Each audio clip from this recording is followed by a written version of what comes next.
morning, welcome to 4x8 Paper Stuff. This is Beth. This video is like 2 prompts ahead of where I was before, but my camera has eaten 2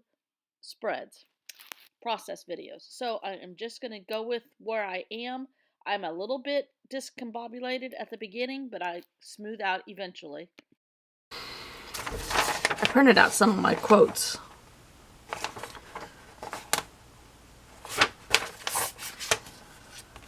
And is it getting smaller?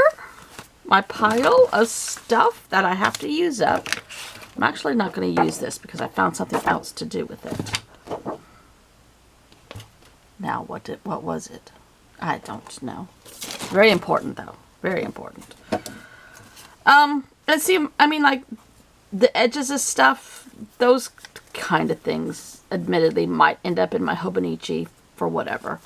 I'm not going to use all these Zen circles that I made. They're just here. I am using them for my numbering system, which I already think I have it off, but, you know, that's okay. But it's getting there, and I actually think I accidentally might repeat one, so let me go through here. All right. It's sort of dry, but it's going to show through. So let's just kind of divided my papers up here between blue, orangey, autumn colors, blue, and green.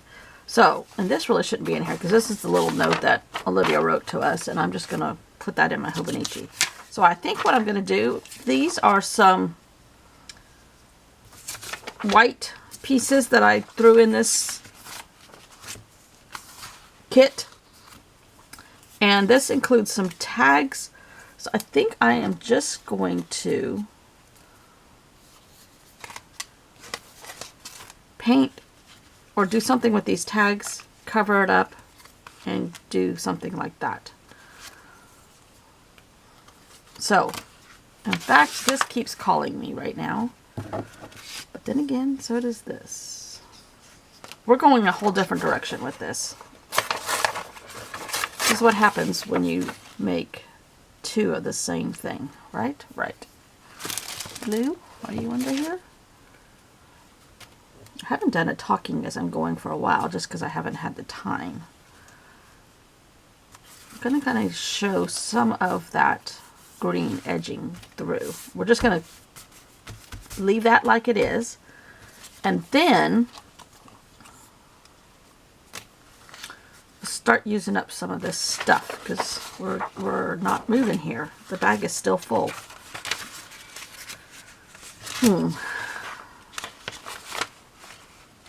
Kind of thinking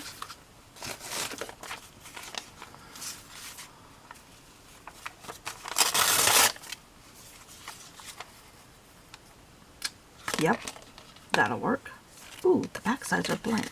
Well, one is. I don't know who Jessica is, but we're going to cover her up.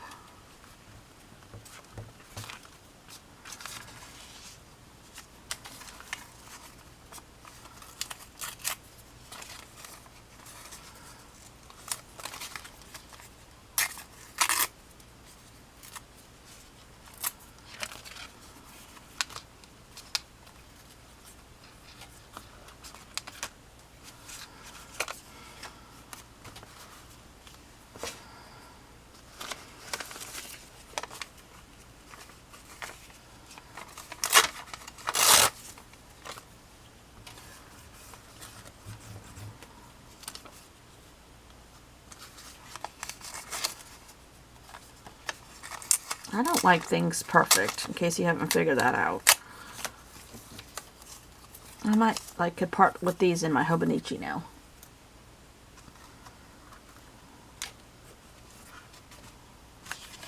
Okay.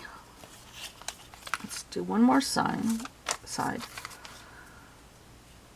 Although this is really pretty, I might just do something right there and cover up the brand name and leave the other parts available.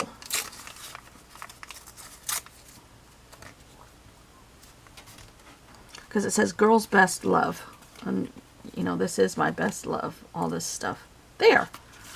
Now we're going to tape that. And we're going to write our... This is begging to be covered up. Right. Okay. No white allowed.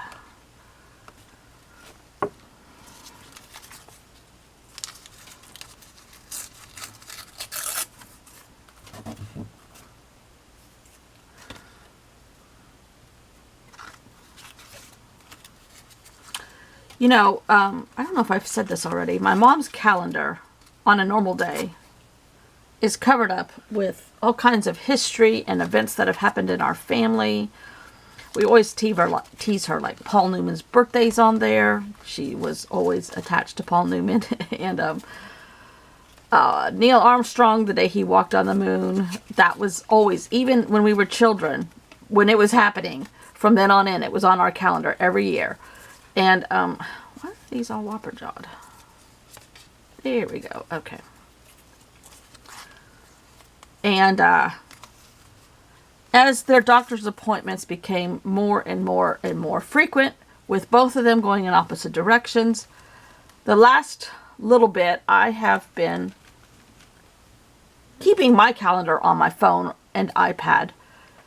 But I wanted to keep her like she was in the loop, and keeping her calendar semi neat with 1,000 doctor's appointments, with all of her historical and family facts on the calendar. It was getting hard to manage.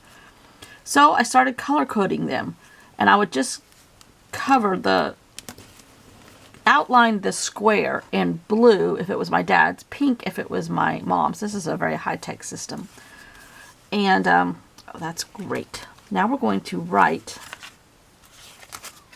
on this one the Dr. Seuss quote.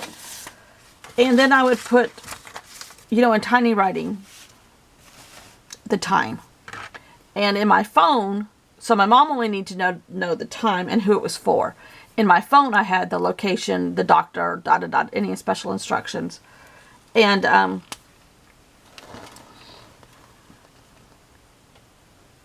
my mom's cousin sent us a picture of his mom's, who was very organized. We used to call her our 3x5 aunt because she lived her life on 3x5 cards. Her entire schedule, now this was in the old days, her entire schedule, I think she would have loved an iPad. Her entire schedule was kept on a 3x5 card, even before she retired and after she retired. They traveled a lot, and so she would have, like, you know, meet train in Barcelona at 9 o'clock, tour Salvador Dali's house at 3 o'clock. I mean, we had holidays at their house. They lived in Berkeley in a gorgeous house on the hill, and it was a 3-story house, and it cascaded down the hill. It was gorgeous. They had these gigantic windows, and you could see like the entire San Francisco Bay. Beautiful. And she was very much of a, I don't know why I'm talking about this. She was very much, I do know why I'm talking about this. She was very much of a germaphobe. We always had to stop before we got to their house, especially as little kids, not as older kids, but as little kids. We had to blow our noses and go to the bathroom because there were no germs allowed at her house. And little kids are constantly, you know, their hands are filthy, their noses are always running, and I gotta go to the bathroom if there's 3 of us, so one of us always invariably had to go to the bathroom. So we had to do all that before we got to her house. And literally, Thanksgiving Day dinner, arrive at 3x5 aunt's house at 2 o'clock. You could not get there at 5 to 2, and you could not get there at 5 after 2. So we drove around the block if we were early, and we had to rush and cut the nose blowing session smaller if we were late. But she had, where all this is going, she had, her son called my mom yesterday, my mom's cousin, a scroll that they said it was 21 feet long. I think that's how long it was. No. 3 feet long. Like 36. It was a scroll of paper that she had clipped sayings and quotes and historical events and taped them in date order in this scroll. And when my mom's cousin, my second cousin, found it, he took some of them out, but he kept some of them. And he sent a picture to my mom yesterday of the ones he kept. It was hysterical. So my mom, 3x5 aunt, who is my mom's sister, kept everything in a journal form in some way or another. My mom sort of kept journals on a calendar, and here I am in every form or fashion, and never in a neat and orderly manner. That's where I was going with all that.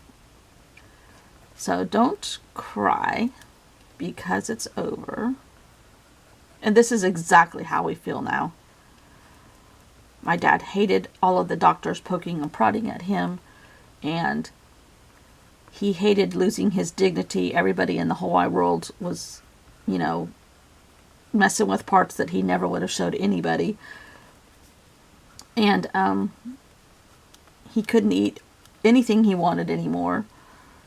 And he was facing dialysis. So that is no quality of life. And he had 84 good years, 1 bad year. So we're cool with all of that. Okay, so we fixed this repeat. We don't even understand Shakespeare. Why would I repeat him? I think he's haunting me. Okay, underneath all this mess is another quote. And I love how that came out. It's kind of still matching. It's kind of got the messy artifact, the splatters, and the cleanup. And a little bit of a different family code, but these kind of go together, and it works in my world. And I love it. No more double Dr. Seuss. So this is, I think this is supposed to be day 10. Where's day 10? We can't see these. Okay. Well, if you made it this far, thank you. Thanks for watching. Don't forget to subscribe if you can, and I will see you all tomorrow. Bye.